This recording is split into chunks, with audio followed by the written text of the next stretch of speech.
हे कुंती पुत्र, तुम यदि युद्ध में मारे जाओगे तो स्वर्ग प्राप्त करोगे, या यदि तुम जीत जाओगे तो पृथ्वी के साम्राज्य का भोग करोगे। अतः दृढ़ संकल्प करके खड़े हो और युद्ध करो। तुम सुख या दुख, हानि या लाभ, विजय या पराजय का विचार किए बिना युद्ध के लिए युद्ध करो। ऐसा करने पर तुम्हें कोई पाप नहीं लगेगा। यहां मैंने वैश्लेषिक अध्ययन द्वारा इस ज्ञान का वर्णन किया है। अब निष्काम भाव से कर्म करना बता रहा हूं, उसे सुनो। हे प्रथापुत्र, तुम यदि ऐसे ज्ञान से कर्म करोगे तो तुम कर्मों के बंधन से अपने को मुक्त कर सकते हो।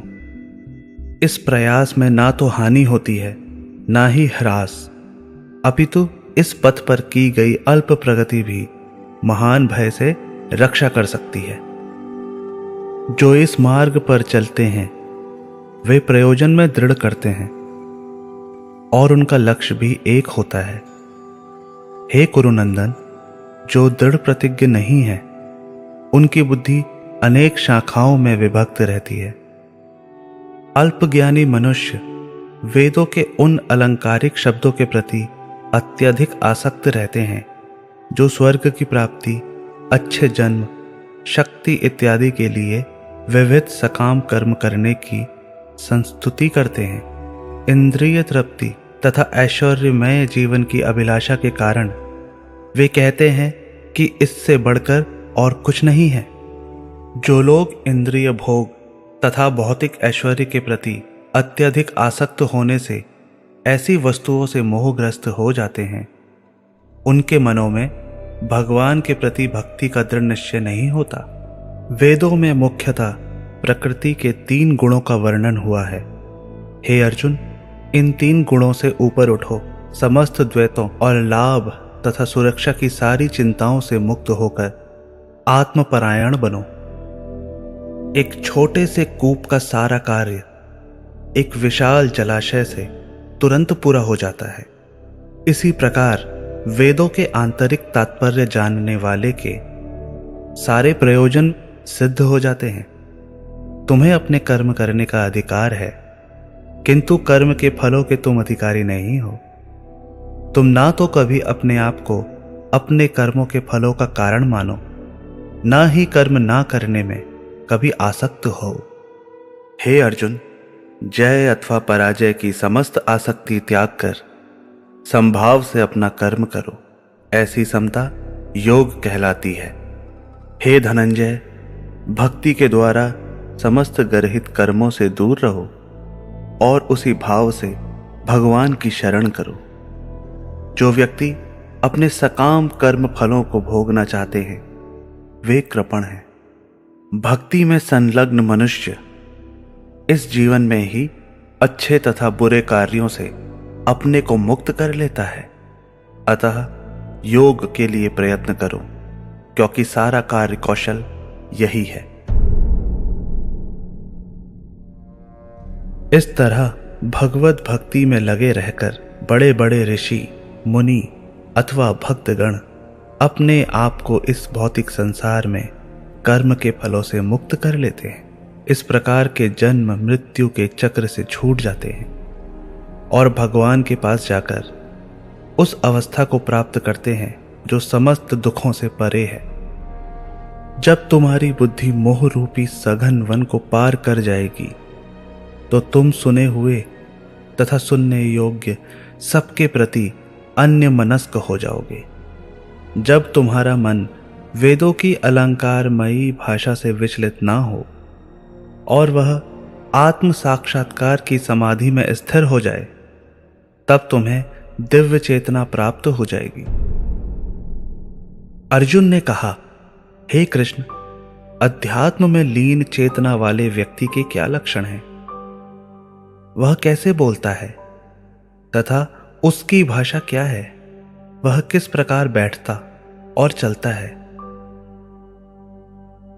श्री भगवान ने कहा, हे पार्थ, जब मनुष्य मनोधर्म से उत्पन्न होने वाली इंद्रिय तृप्ति की समस्त कामनाओं का परित्याग कर देता है और जब इस तरह से विशुद्ध हुआ उसका मन आत्मा में संतोष प्राप्त करता है, तो वह विशुद्ध दिव्य चेतना को प्राप्त कहा जाता है, जो त्रय तापों के होने पर भी मन में विचलित नहीं होता अथवा सुख में प्रसन्न नहीं होता, और जो आसक्ति, भय तथा क्रोध से मुक्त है, वह स्थिर मन वाला मुनि कहलाता है।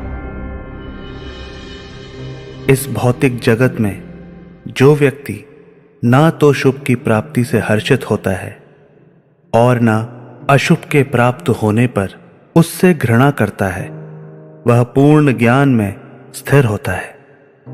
जिस प्रकार कछुआ अपने अंगों को संकुचित करके खोल के भीतर कर लेता है, उसी प्रकार जो मनुष्य अपनी इंद्रियों को इंद्रिय विषयों से खींच लेता है, वह पूर्ण चेतना में दृढ़तापूर्वक स्थिर होता है।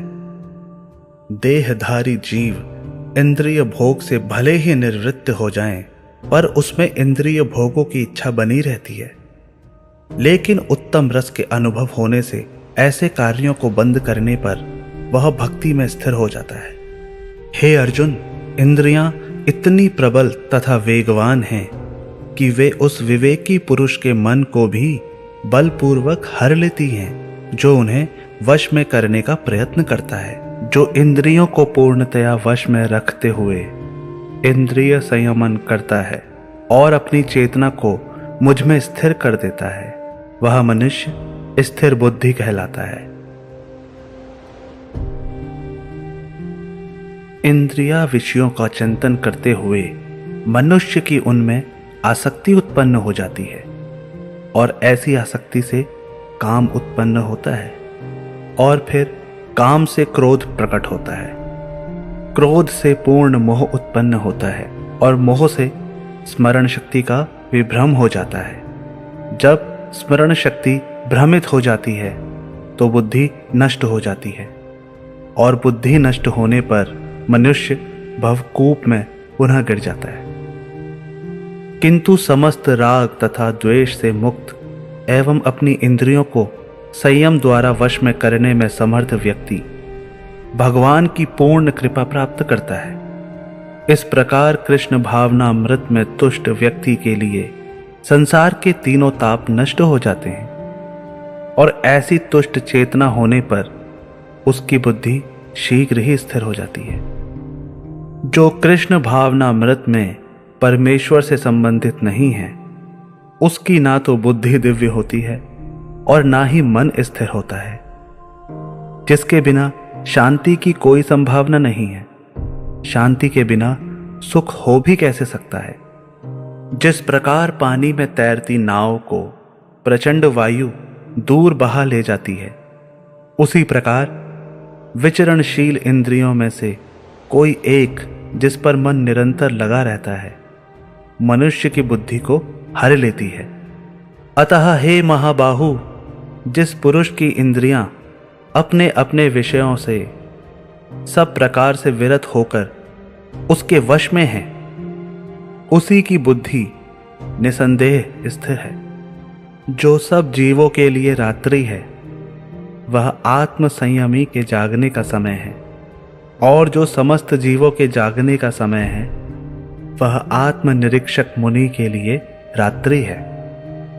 जो पुरुष समुद्र में निरंतर प्रवेश करती रहने वाली नदियों के समान इच्छाओं के निरंतर प्रवाह से विचलित नहीं होता, और जो सदैव स्थिर रहता है, वही शांति प्राप्त कर सकता है।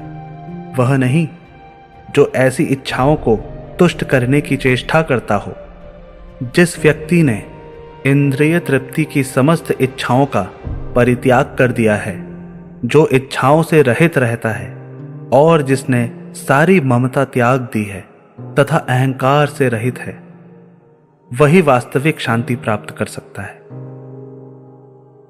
यह आध्यात्मिक तथा ईश्वरीय जीवन का पथ है, जिसे प्राप्त करके मनुष्य मोहित नहीं होता। यदि कोई जीवन के अंतिम समय में भी इस तरह स्थित हो, तो वह भगवत धाम को प्राप्त होता है। इस प्रकार भगवत गीता के दूसरे अध्याय गीता का सार का भक्ति वेदांत तात्पर्य पूर्ण हुआ।